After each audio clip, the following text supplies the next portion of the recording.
ସମସ୍ତଙ୍କୁ ପ୍ରେଜ୍ ଦ ଲର୍ଡ ନମସ୍କାର। ତ ଆଜିର ଏଇ ଭିଡ଼ିଓରେ ମୁଁ ଆପଣମାନଙ୍କୁ ସ୍ୱାଗତ କରୁଅଛି। ତ ପ୍ରିୟର ପ୍ରଭୁଙ୍କ ଲୋକମାନେ, ଆଉ ବାସ୍ତବରେ କ'ଣ ସ୍ୱର୍ଗ ଆଉ ନର୍କ ଅଛି କି? ତ ଆଜିର ଏଇ ଭିଡ଼ିଓ ମାଧ୍ୟମରେ ମୁଁ ଆପଣମାନଙ୍କୁ ଜଣାଇବି। ଏମିତି ଗୋଟିଏ ବାଇବେଲରେ ଗୋଟିଏ ପଦ ଅଛି, ମୁଁ ଆପଣମାନଙ୍କୁ କହିବି, ଯାହା ଦ୍ୱାରା କି ସେ ପଦ ଦ୍ୱାରା ଆପଣମାନେ ବୁଝିପାରିବେ କି ଆଉ ବାସ୍ତବରେ ସ୍ୱର୍ଗ ଆଉ ନର୍କ ଅଛି।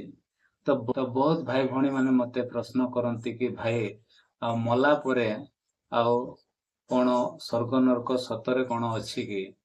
ତ ବାସ୍ତବରେ ଅଛି ନା ନାହିଁ ଆଜି ଆମେ ବାଇବେଲ ମାଧ୍ୟମରେ ଆମେ ଶିଖିବା। ତ ବାଇବେଲ ଗୋଟିଏ ଏ ପ୍ରକାର ପୁସ୍ତକ ଯାହାକି ଆଉ ପ୍ରଭୁଙ୍କର ମୁଖ ନିଃସୃତ ବାକ୍ୟ, ତାହା ମନୁଷ୍ୟ କେବେ ମଧ୍ୟ ଲେଖିପାରିବ ନାହିଁ। କାହିଁକି ଲେଖିପାରିବ ନାହିଁ? ନା, ଯେତିକି ଲେଖକ ମାନେ ଲେଖି ଅଛନ୍ତି କେବଳ ଜଣଙ୍କ ବିଷୟରେ ଲେଖି ଅଛନ୍ତି, ସେ ହେଉଛନ୍ତି ପ୍ରଭୁ ଯୀଶୁ ଖ୍ରୀଷ୍ଟଙ୍କ ବିଷୟରେ। ତ ସବୁଠାରୁ ଆଶ୍ଚର୍ଯ୍ୟ ହେଉଛି ବାଇବେଲ ପୁସ୍ତକ।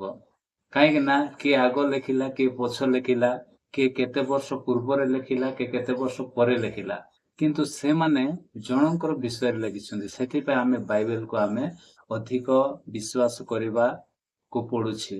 ତ ଆପଣମାନେ ମଧ୍ୟ ଆଉ ପ୍ରଭୁଙ୍କୁ ବିଶ୍ୱାସ କରୁଥିବେ। କାହିଁକି ବିଶ୍ୱାସ କରୁଥିବେ? ବାଇବେଲ ଗୋଟିଏ ଆଉ ସବୁଠାରୁ ସତ୍ୟ ପୁସ୍ତକ ଅଟେ। ତ ସେଥିପାଇଁ ପ୍ରିୟର ପ୍ରଭୁଙ୍କ ଲୋକମାନେ, ଆଜି ଆମେ ବାକ୍ୟ ଦ୍ୱାରା, ଆଜି ଆମେ ପ୍ରଭୁଙ୍କର ଧର୍ମଶାସ୍ତ୍ରର ବାକ୍ୟ ଦ୍ୱାରା ଆମେ ବୁଝିବା କି ବାସ୍ତବରେ କ'ଣ ସ୍ୱର୍ଗ ନର୍କ ଅଛି କି? ବହୁତ ଲୋକ କହନ୍ତି, ଭାଇ ବଞ୍ଚିଥିବା ଯାଏଁ ସବୁ କିଛି କର, ଆରାମରେ ଖା, ଏସରେ ରହ, ତାପରେ ମଲା ପରେ କ'ଣ ହଉଛି ସେଟା କିଏ ଜାଣିଛି? ଭାଇ ମଲା ପରେ ଦିଟା ଜାଗା ଅଛି, ନିହାତି ଅଛି ଦିଟା ଜାଗା। ଯଦି ନଥାନ୍ତା ତାହେଲେ ଯୀଶୁ ଦୃଷ୍ଟାନ୍ତ ଦେଇ କହିନଥାନ୍ତେ ଗୋଟେ ଧନୀ ଆଉ ଗୋଟେ ଲାଜାର ବିଷୟରେ। ଆପଣମାନେ ଏବେଠୁ ଆପଣମାନେ ଭୟ କରିବା ଶିଖନ୍ତୁ। ଯଦି ନର୍କ ନାହିଁ ବୋଲି ଆପଣମାନେ ଯଦି ଭାବୁଛନ୍ତି, ତାହେଲେ ପରେ ଆପଣମାନେ ହଇରାଣରେ ପଡ଼ିବେ, ପରେ ଆପଣମାନେ ପସ୍ତାଇବେ, କିନ୍ତୁ କାମରେ ଆସିବ ନାହିଁ। ଯେତିକି ପସ୍ତାଇବାର ଅଛି ସାଙ୍ଗମାନେ, ପ୍ରିୟ ପ୍ରଭୁଙ୍କର ଲୋକମାନେ, ଆପଣମାନେ ଏବେ ବର୍ତ୍ତମାନ ଏଇ ମୁହୂର୍ତ୍ତରେ ଆପଣମାନେ ମନ ଫେରାଇବା ଦରକାର। ଯଦି ଆପଣଙ୍କ ଜୀବନରେ କୌଣସି ପାପ ଅଛି, କୌଣସି ଦୋଷ ଅଛି, ତ ଆପଣମାନେ ଏବେ ଯୀଶୁଙ୍କ ଗୋଡ଼ ତଳେ ଆପଣମାନେ ପଡ଼ନ୍ତୁ, ଯୀଶୁଙ୍କୁ ନିଜର ପାପକୁ ସ୍ୱୀକାର କରନ୍ତୁ। ନିହାତି ଭାବରେ ଆପଣମାନଙ୍କୁ ଆଉ କ୍ଷମା ମିଳିଯିବ, କିନ୍ତୁ ମଲା ପରେ ଆଉ କେବେ ମଧ୍ୟ ମିଳିବ ନାହିଁ। ତ ସେଥିପାଇଁ ମୁଁ ଆପଣମାନଙ୍କୁ ରିକ୍ୱେଷ୍ଟ କରୁଅଛି, ଆପଣମାନେ ଶୀଘ୍ର ଯୀଶୁଙ୍କ ଗୋଡ଼ ତଳେ ପଡ଼ନ୍ତୁ ଆଉ କ୍ଷମା ମାଗନ୍ତୁ, ଆଣ୍ଠୁ ମାଡ଼ି ପ୍ରାର୍ଥନା କରନ୍ତୁ। ନିଶ୍ଚିତ ପ୍ରଭୁ ଯୀଶୁ ଆପଣମାନଙ୍କୁ ସାହାଯ୍ୟ କରିବେ। ତ ବାଇବେଲରୁ ଆପଣମାନଙ୍କୁ ମୁଁ ଗୋଟିଏ ପଦ ଦେଖାଇବି, ବାସ୍ତବରେ କ'ଣ ସ୍ୱର୍ଗ ଆଉ ନର୍କ ଅଛି କି? ତ ଦେଖନ୍ତୁ, ଲୁକ ଲିଖିତ ସୁସମାଚାର ତାର 16 ପର୍ବ ତାର 19 ପଦରୁ ଯଦି 31 ପଦ ପର୍ଯ୍ୟନ୍ତ ଯଦି ଆପଣମାନେ ପଢିବେ, ଗୋଟିଏ ଦି ଜଣଙ୍କ ବିଷୟରେ ଗୋଟେ ଷ୍ଟୋରି ଲେଖା ହେଇଛି। ସେଇଟା ହଉଛି ଧନୀ ଆଉ ଲାଜାର। କାହିଁକି ନା ଜଣେ ଧନୀ ଲୋକ ଥିଲା, ସେ ବହୁମୂଲ୍ୟ ବସ୍ତ୍ର ପିନ୍ଧୁଥିଲା, ପ୍ରତିଦିନ ସେ ଆମୋଦ ପ୍ରମୋଦ କରୁଥିଲା। ପ୍ରତିଦିନ ଗୋଟିଏ ଲୋକ ଆଉ ଡ୍ରେସ୍ ଚେଞ୍ଜ କରିବା, ବହୁମୂଲ୍ୟ ବସ୍ତ୍ର ପିନ୍ଧିବା ଏତେ ସହଜ ବିଷୟ ନୁହେଁ। କାହିଁକି ଆମେ କ'ଣ କରିଥାଉ? ଆମେ ବାହାରେ ଯିବା ବେଳେ ଆମେ ଭଲ ଡ୍ରେସ୍ ପିନ୍ଧିଥାଉ, ଘରେ ଥିଲାବେଳେ ଆମେ ପୁରୁଣା ଡ୍ରେସ୍ ପିନ୍ଧିଥାଉ, ଯୋଉଟା କି ଡେଲି ୟୁଜ୍ ଜିନିଷ, ଆମେ ଆଉ ଡେଲି ୟୁଜ୍ ଡ୍ରେସ୍ଟା ପିନ୍ଧିଥାଉ। କିନ୍ତୁ ସେ ଲୋକ ଏମିତି ଧନୀ ଥିଲା, ପ୍ରିୟର ପ୍ରଭୁଙ୍କ ଲୋକମାନେ, କି ସେ ପ୍ରତିଦିନ କ'ଣ କରୁଥିଲା? ଡ୍ରେସ୍ ଚେଞ୍ଜ କରୁଥିଲା, ନୂଆ ନୂଆଟା। ତାପରେ ସେ ବହୁମୂଲ୍ୟ ବସ୍ତ୍ର, ମାନେ ବହୁତ ଦାମ, ତ ଏମିତି ବସ୍ତ୍ର ପିନ୍ଧିକରି ସେ କ'ଣ କରୁଥିଲା? ଆମୋଦ ପ୍ରମୋଦ କରି ଆରାମରେ ସେ ତାର ଜୀବନ ବିତାଉଥିଲା। କିନ୍ତୁ କାଳକ୍ରମେ କ'ଣ ହେଲା? ତାର ଫାଟକ ପାଖରେ, ତାର ଗେଟ୍ ପାଖରେ ଗୋଟେ ଆଉ ଭିକାରୀ ଗୋଟିଏ ଲାଜାର ଥିଲା। କିନ୍ତୁ ତାର ଦୃଷ୍ଟିଟା କ'ଣ ହେଲା ନାହିଁ? ସେ ଲାଜାର ପ୍ରତି ଦୟା କିଛି ମଧ୍ୟ ସେ ଆଉ ଆସିଲା ନାହିଁ। ତାର ଦୃଷ୍ଟି ଟିକେ ମଧ୍ୟ ପଡ଼ିଲା ନାହିଁ କି ଦୟାରେ।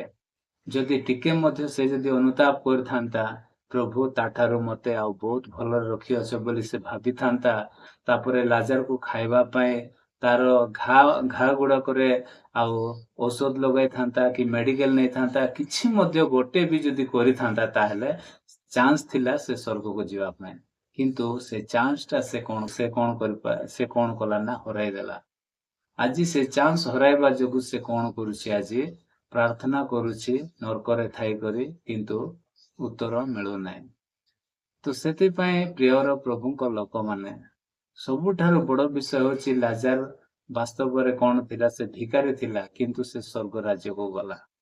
ତାପରେ ଏମିତି ଗଲା, ଆପଣ ମାନେ ଯଦି ସେଠି ପଢିବେ ତ ସ୍ୱର୍ଗର ଦୂତ ମାନେ ଆସି ତାକୁ ନେଲେ ପୁଣି। ତାପରେ ଆଉ ଯୀଶୁ ସେ ଲାଜାରର ନାମ ଜାଣିଥିଲେ, ସେଥିପାଇଁ ଲାଜାରର ନାମ ସେଠି ବାଇବେଲରେ ଆଉ ଯୀଶୁ ସ୍ଥାନ ଦେଇଛନ୍ତି, କିନ୍ତୁ ସେ ଧନୀର ନାମ ଲେଖା ହେଇନାହିଁ। ଆପଣ ମାନେ ଦେଖିବେ ଖାଲି ଧନୀ ବୋଲି ଲେଖା ହେଇଛି, କିନ୍ତୁ ଧନୀର ନାମ ଲେଖା ହେଇନାହିଁ, କିନ୍ତୁ ଲାଜାରର ନାମ ଲେଖା ହେଇଛି।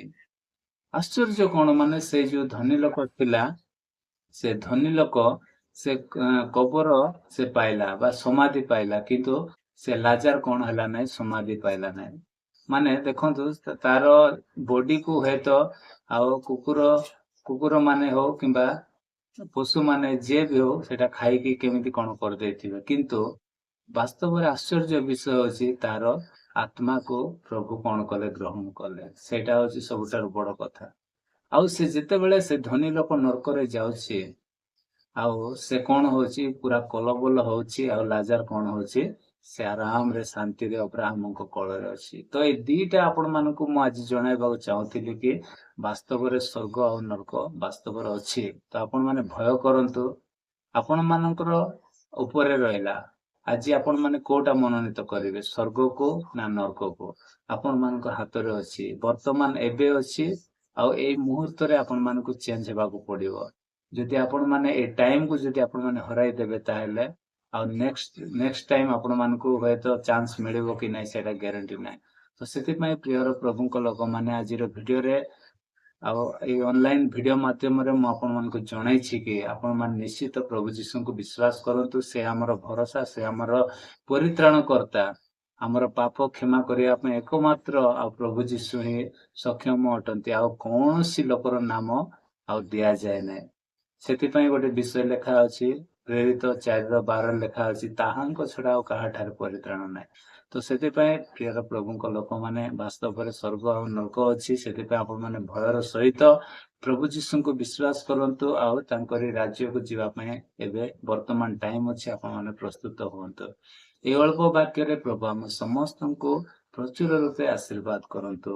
ଆମେନ୍।